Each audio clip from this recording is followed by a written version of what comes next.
Regarding the ongoing situation in Iran, I know there has been a lot of speculation amongst all of you in the media regarding the president's decision-making and whether or not the United States will be directly involved.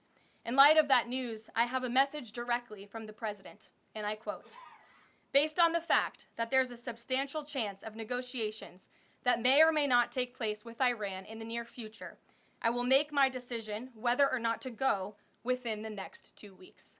That's a quote directly from the president for all of you today. Trust in President Trump.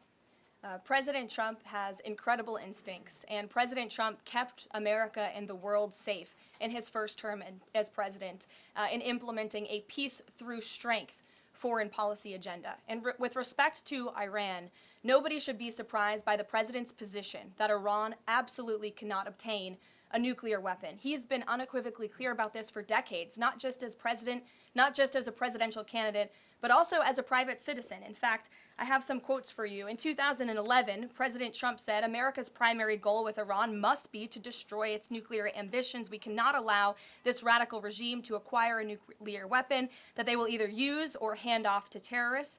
In 2015, the president said, "The problem is that Iran poses an existential threat to Israel, our Middle Eastern allies, and the United States." And of course, the president has repeated that in his first term as president and his second term as president as well. That's why he was adamantly opposed to the disastrous Iranian nuclear agreement that was implemented by President Obama. And it's why he has given great latitude and given a lot of effort to achieving a diplomatic solution. But he's been very clear. Iran went for 60 days when he gave them that 60-day warning without coming to the table. On day 61, Israel took action against Iran. And as I just told you from the president directly, he will make a decision within 2 weeks. And what exactly would a deal with Iran need to entail?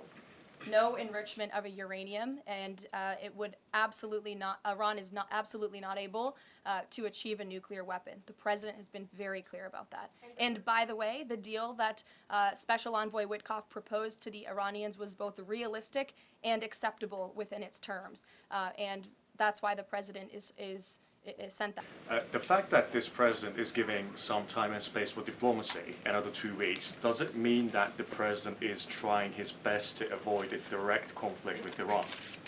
I think the president has made it clear he always wants to pursue diplomacy, but believe me, the president is unafraid to use strength if necessary. And Iran and the entire world should know that the United States military is the strongest and most lethal fighting force in the world, and we have capabilities that no other country on this planet possesses. To follow up on how close Iran is to a nuclear weapon, can you clarify, when the president said a few weeks away, did he mean obtaining enough enriched uranium to start building a weapon, or did he mean Iran is a few weeks away from completing the production of a weapon? I'm glad you asked that, Weija. It's an important question, and it's one, frankly, the media has been getting wrong. Let's be very clear. Iran has all that it needs to achieve a nuclear weapon. All they need is a decision from the supreme leader to do that. And it would take a couple of weeks to complete the production of that weapon, which would, of course, pose an existential threat not just to Israel, but to the United States and to the entire world. And that is something that the entire world, including countries like Russia, is in agreement with, that Iran should not and cannot obtain a nuclear weapon. And that's why the president believes that, and he's believed that, again, not just his political career, but frankly, his entire life. Hi, I'm Monty Torres with Fox 26 News on YouTube. Thank you for checking out our YouTube channel, where we have loads of great content for you to choose from. And while you're here, why not click on the subscribe button right here? That way you can stay in touch with all the latest breaking news, everything news related within the Central Valley. And thank you for watching.